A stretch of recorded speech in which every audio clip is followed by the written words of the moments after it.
조합제TV 시청자 여러분 안녕하십니까. 2021년 11월 28일 오전 11시 14분입니다. 어제 문화일보 정치 기사를 읽다가 저는 갑자기 구토증을 느꼈습니다.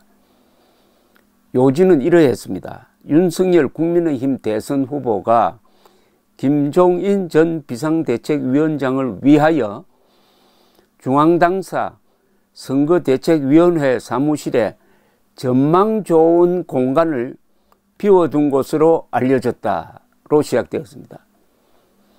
선대위 가동에 돌입을 했지만은 김종인을 총괄선대위원장으로 영입하기 위한 여지를 남겨놓은 것이라는 관측이 나온다는 풀이가 곁들여졌습니다.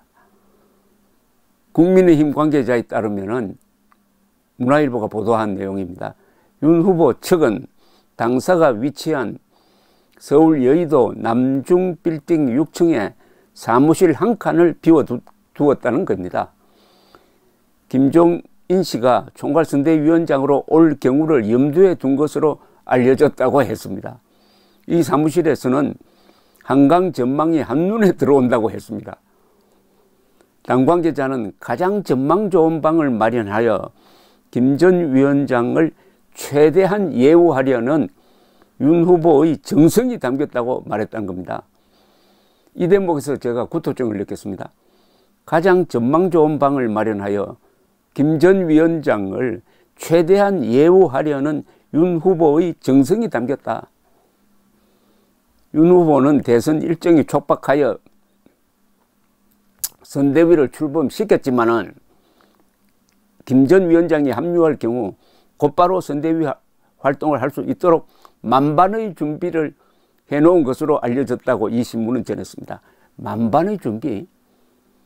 선대위에서 당무지원본부장을 맡은 권성동 사무총장은 이날 당사 앞에서 기자들과 만나 김 전 위원장과 추가로 만날 계획은 없다면서도 그때 만났으니 이제 또 다른 방법을 써서 모셔오는 작전을 펼 것이라고 말했다는 겁니다. 모셔오는 작전을 편답니다. 국민의힘 의원들도 개별적으로 김 전 위원장 사무실을 방문하고 있다고 이 신문은 전했습니다. 다만 김 전 위원장이 윤 후보 측이 최후 통첩을 했다는 일부 언론 보도에 불쾌감을 표하고 있어 당분간 냉각기가 필요하다고 보는 분위기도 감지된다고 전했습니다. 어떻게 생각하십니까? 마음이 편하십니까? 이걸 읽어보고. 이건 무슨 또 연애소설 같기도 하고요. 그러니까 이 기사를 통해서 몇 가지를 알 수가 있습니다. 이게 무슨 기사거리가 됩니까, 이게? 한국의 정치부 기자들이 어떤 정신 상태인가를 잘 보여주고 있습니다. 한국 정치부 기자의 치명적인 약점이 있습니다. 정치인들의 입을 따라갑니다. 정치인들의 입을 따라가서 그 사람이 뭘 했다 하는 기사를 쓰는 걸 주업으로 삼고 있습니다. 그러니까 김종인의 입 역할을 하는 기자들이 많다는 이야기죠. 김종인의 과거 경력, 김종인의 말을 검증할 생각은 하지 않고 김종인이 하는 애매모호하고 아주 야비한 말을 그냥 대변만 하고 있습니다. 거기에다가 또 상상력까지 덧붙입니다.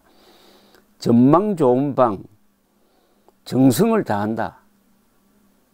그런데 윤석열 후보의 요사의 태도를 보면은 김종인 위원장에게 매우 냉담한 모습을 보입니다. 그런데 이 기사를 읽어보면은 헤어진 무슨 애인이 다시 돌아오기를 기다리는 사람처럼 저 자세로서 정성을 다해서 한강이 보이는 좋은 방을 마련해 놓고 하염없이 기다리는 이게 한국 정치부 기자입니다. 이런 기자들에게 휘둘리는 윤석열 후보가 더 문제죠.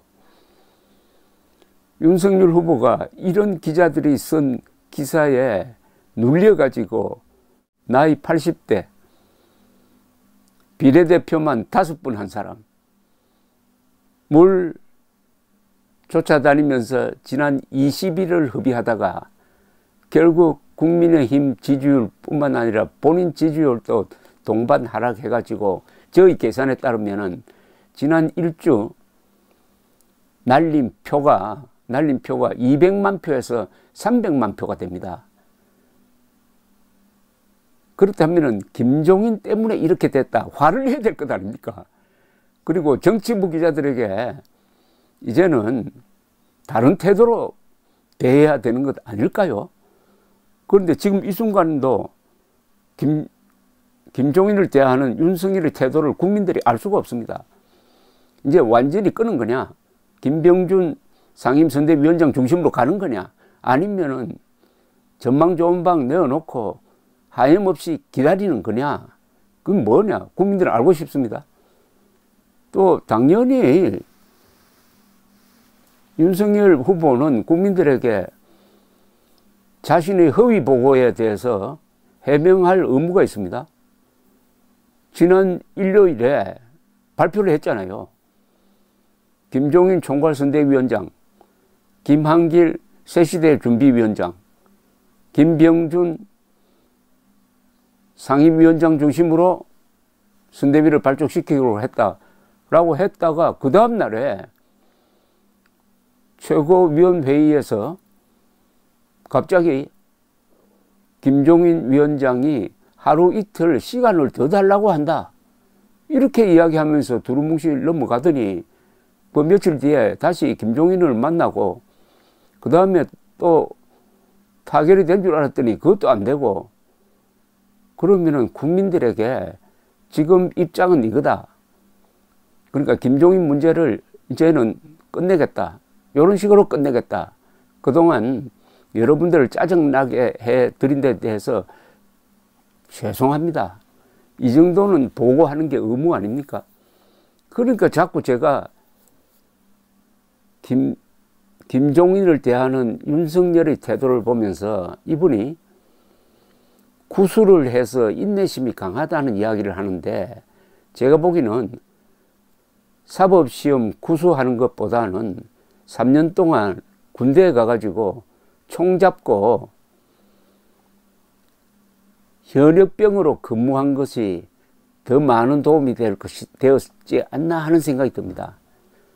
최소한 군대에 가서 쫄병으로 근무를 하든지 아니면 장교로 근무를 하든지 군대 2, 3년 근무한 사람은 윤석열처럼 행동하지는 않습니다.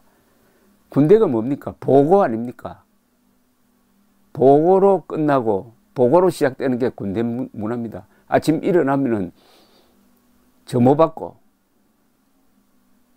출동하고 보초 서고 인수인계하고 모든 게 보고입니다. 그런데 윤석열 후보는 기자들에게는 보고를 하는지 모르겠지만 국민들에게 보고를 하잖아요. 대통령이라는 자리는 국민을 상대합니다. 기자를 상대하는 게 아니에요. 기자를 통해서 국민을 상대하는 거죠. 그런데 기자에게 에워싸여가지고 기자들에게 휘둘리고 정작 가장 중요한 국민들에 대한 보고를 포기하는 정도가 아니라 직무유기를 하고 있습니다. 앞으로 법을 바꿔야 됩니다. 현역 근무를 하지 않은 사람은 대통령이 돼서는 안 된다. 이거는 무슨 평등권의 침해도 아닙니다. 만약 이재명 후보가 군대에 갔다 왔다면 이번 선거는 해볼 필요도 없이 이기는 겁니다. 그나마 이재명 후보 또한 군대 현역 근무를 안 해놓으니까 윤석열의 현역 복무 무경험이 그냥 묻혀 넘어가는 것 같습니다. 황교안 전 미래통합당 대표가 보여준 이해할 수 없는 행동도 그 사람이 군 복무를 한 적이 없다는 것과 연결시켜야 해명이 되는 면이 있습니다. 하염없이 오늘도 한강 보이는 가장 전망 좋은 방을 내어놓고 기다리는 윤석열 후보, 이 기사가 오보입니까? 아니면 진짜입니까? 국민들에게 보고를 하십시오. 감사합니다.